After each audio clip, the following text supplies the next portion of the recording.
This is Advice from a Call Center Geek, a weekly podcast with a focus on all things call center. We'll cover it all from call center operations, hiring, culture, technology, and education. We're here to give you actionable items to improve the quality of yours and your customers' experience. This is an evolving industry with creative minds and ambitious people like this guy. Not only is his passion call center operations, but he's our host. He's the CEO of Expedia Interaction Marketing Group and the call center geek himself, Tom Laird.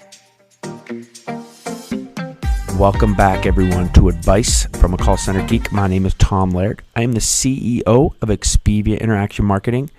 Expedia is a call center outsourcer working for lots of clients trying to improve their customer experience here in beautiful northwestern Pennsylvania.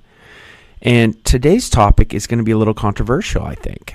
I get into arguments all the time with colleagues over the metrics and the KPIs that really matter in your call center.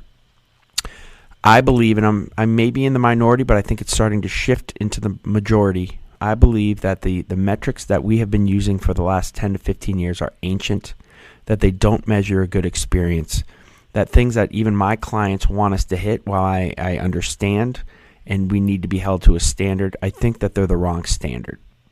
And while it may, make people feel good that you're hitting certain numbers, the actual customer experience is suffering on the other end. Think about this. Over the last 20, 30 years, has the customer experience really changed? Has it really gotten better? We have tried to layer technology over technology over technology, right? Everything's going to improve the customer experience. Hey, we got these new self-service models. This IVR, it's going to crush the customer experience. Everybody's going to love it. We have these chatbots. It's all over. This new AI technology, we don't even need call center agents because all your customers are going to love this so much. And how do we measure all of this stuff? The same way that we always have, right? We look at service level. We look at handle time. We look at ASA. These kind of ancient metrics when people could only really judge specific things. They didn't have the kind of the big data view of taking every single thing a customer is saying, tone, sentiment, taking all that into account. And we're starting to get that data now. But still, every single RFP that we fill out for potential clients, it includes service level adherence, ASA. It includes nothing on the actual customer experience. Now, don't get me wrong. I'm not saying that those metrics are not important, because I think that without those metrics, if you're not hitting them, you're not going to have a great customer experience. But what we use these metrics for is judging what a world-class experience is, and I think that's the problem. It doesn't judge, and it is not telling us what a world-class experience is just because you have an 80% service level and ASA under 30 seconds. Let's just tell me that you're answering the phone quick, which has nothing to do, again, with if the customer is being serviced. So, one of my favorite movies that came out, and I talk a little bit about this in the book, Advice from a Call Center Geek, cheap plug. It's on Amazon. It was called Moneyball, right? And it's the story of the Oakland Athletics in 2002 and how they basically revolutionized baseball with a very low-end budget and competed with, the teams like the Yankees who were spending hundreds of millions of dollars. And with their roster of, I believe it was under $30 million, made it to the playoffs and almost won and beat the Yankees. But what they did is they looked at things differently. They said, that the metrics that we've been looking at and using over the past even 80 years, I don't think they really tell the full story. Just because somebody is hitting 30 home runs and they have a batting average of 300, what the Oakland A's found out is that doesn't mean as much as how many times somebody gets on base. And it doesn't matter how they get on base, whether it's bunting, whether it is taking walks, whether it's just hitting single after single and you don't hit any home run, it doesn't matter. Just get on base. And they cracked a little bit of a code. And I think our industry is starting to crack some of this code right now. We're not there yet, but I think we're starting to. So the first step in this process of what I believe is the future or where we need to go with this from a customer experience is we need to start to get away from looking solely at things that are made from a telephony program or a telephony platform, like your service level, like your ASA. Those are important. Those are just become a small piece of the pie, not the whole thing. If that makes sense? I believe that net promoter scoring was a step in the right direction. I don't think it's the end all be all. I do not think that it is even the best thing that we can look at today, which I'll get into. But what NPS finally got people thinking about was it's not just the numbers, the ASAs, the service levels, the handle time, the hold time. It's not just that. It's the full customer experience. It's your self-service model. It's your IVR. It's your website. And they've kind of thought that through and said, a customer that is actually happy is going to turn into an evangelist for the brand. And how do we measure that if a customer is becoming an evangelist for the brand, or if they're going to be negative towards that brand? Because in the social world that we live in, we all know that, the two extremes get taken care of. The people who are really, really happy, they're going to go on and they're going to give a great NPS score, right? Especially on a after call or after email or after service email. And the people who are negative, right? Those people who did not have a good experience, or maybe it has nothing to do with the call center rep, but the website was down, their information crashed, the associate couldn't help them because maybe their site was down, and boom, next thing you know, their NPS is a negative. And that's why I don't like NPS, though. I shouldn't say don't like it. That's my issue with NPS, and that's my issue with CSAT scores that happen at the end of calls, is that the two extremes only get taken care of. So only the people who are really, really happy, and only the people who are not happy and had a negative experience in somewhere on the customer journey, those are the ones that are going to give you a survey on a CSAT or reply to an NPS email. So what do we do with that, right? How do we get past that? What are some of the tools and things that we can look at? Well, the first thing is, from a record keeping or recording is looking at speech analytics now. Because with speech analytics, we can take the full set of calls and the full set of interactions. So 100% of your voice calls, 100% of your emails, 100% of your chat traffic, we can put that all through analytics, and we can get sentiment scores. And we can find out what's going actually on with the customer on the full journey. We can take a 6-week window or a 6-week view of all the calls and interactions that come in and see, 30 to 40% of the customers are calling in with negative sentiment. Now, that means 30 to 40% of the customers had a negative experience before they got to the agent. We can also track in-call sentiment, right? So if we see that, 20% of the customers are calling in negative, but 40% of the customers are ending the call negative, then we know we have a call center issue and we have a call center agent problem. And we got to drill down to that. But for the majority of this, we're finding sentiment scores mostly negative if we're doing our job at the beginning of the call. So then what do we do, right? So that's a great number to track, right? So 34%, 40%, 20%, whatever that number is, what is the negative sentiment of your customers that are calling in? And we just tracked 100%. We didn't just track the people who love us. We didn't just track the people who hate us, but we tracked everyone. Well, then we look at keywords and we find out what people are calling in and what are some of the negative sentiment keywords, right? Is it website? Is it self-service? Is it IVR? Is it wait times? We then drill down to those, and we can feedback, or you can feedback to your customers, or you can feedback to your call center managers or the higher ups above your call center managers that, hey, listen, here's the deal. 30% of our customers are calling in, are having negative sentiment. We have, 65% of these guys are talking about our self-service and our IVR. And I just gone on our IVR and it's a disaster.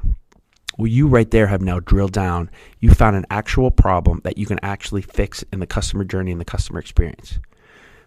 If we just looked at the average speed of answer, the service level, the handle time, your call center could be performing all those perfectly, but it has nothing to do with what the actual customer experience is. And that's so hard for people to get to understand. Now, I get it. If you're not answering the calls, again, and your service level is 2%, yeah, you got issues. It's a factor. It's a good KPI. It's a piece of the KPI puzzle, But everyone has used that for so long as the end all be all when it's just a small piece. Just a small piece. So we need to look at the whole life cycle of the customer journey. We need to look at any annoying IVR prompts. Do we have a bad self-service model?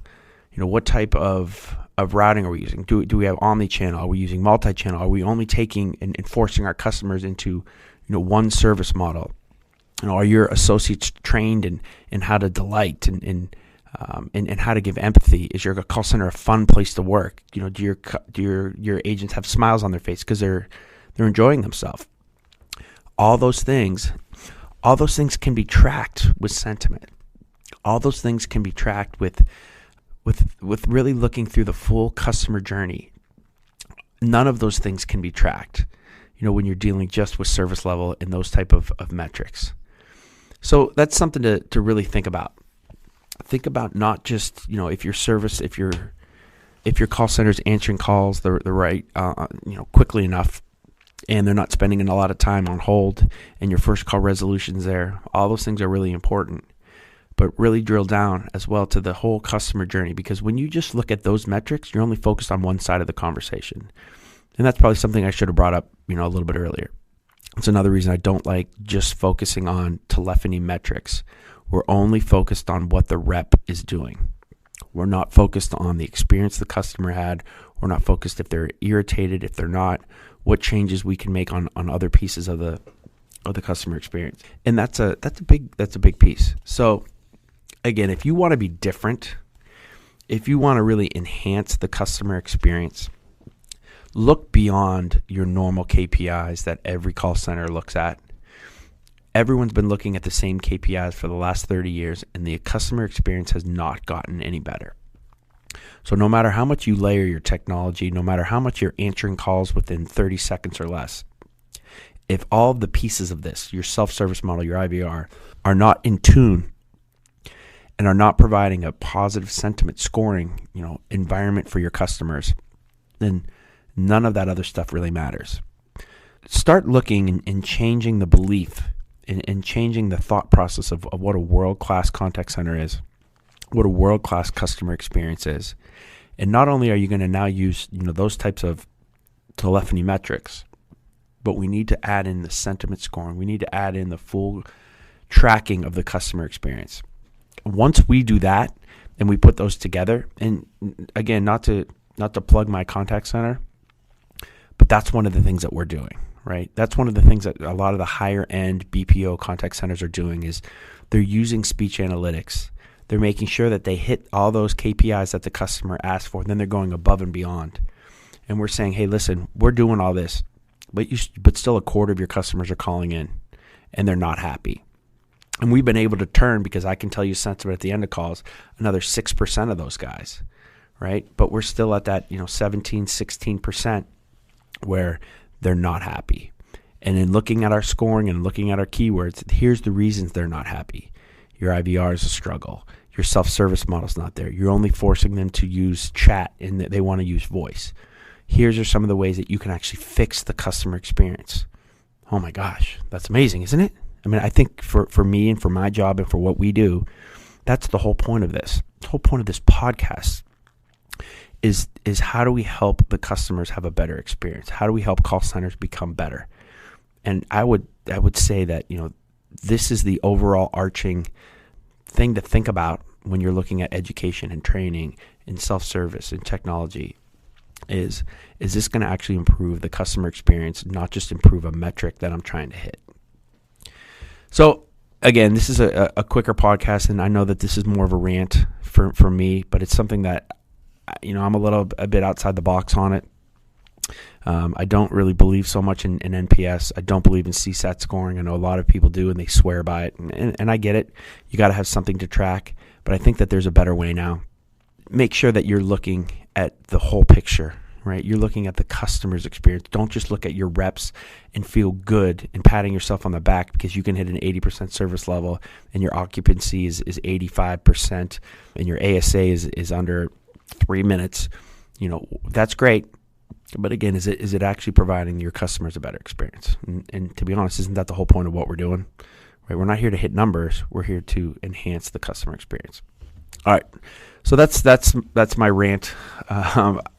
I think that's helpful. I'm not even going to say I hope that's helpful. I know that's helpful, and I know there's going to be some of you out here that's going to spur something in kind of the back of your head to say, wow, you know what? We got to make some changes, and we got to look at what we're really tracking. I hope that happens. Even if it happens to one or two of you, then this whole episode was was worth it. All right. Before I go here, please, take some time to go on the Advice from a Call Center Geek Facebook page. I'd love to hear some negative opinions on this. Some people who disagree with me. Please tell me why. I'd love to get a healthy conversation going on that. There's also the call center Advice from a Call Center Geek, Twitter account. We have an Instagram as well. So if any of those you guys would please like or follow, I would appreciate it. And then again, please post a review. We're kind of stuck again on like 25 reviews on iTunes. So I'd love to get that. I've been asking for over 30. So if you could please post a positive review or even a negative review if you think I stink, because I'm not a professional at this. I'm just trying to find a medium that I can reach some people and hopefully help improve your contact center. So again, thank you very much. Next episode, I'm going to kind of, I want to say tag along with this, but it's going to continue this improving the quality thing where I want to discuss, how to do quality coaching sessions. And when you pull a rep off the floor, how should those go? What are some of the things you should say? What happens if they don't take your constructive criticism positively, and how do you respond to that? So again, for any, seasoned call center person or anyone who's really working hard in the industry, I think that should be a helpful episode for you. So again, thank you very much, and we'll talk to you guys next week. This has been Advice from a Call Center Geek. Thanks for listening. Subscribe to the show so you're the first to hear next week's episode. Jam-packed with actionable takeaways you can implement ASAP. Chime in with your thoughts on the episode on Twitter @from_geek and on Instagram @call_center_geek. Also, take a look at our contact center operations book by the same name, Advice from a Call Center Geek, on Amazon. This podcast is sponsored by ExpediaUSA.com.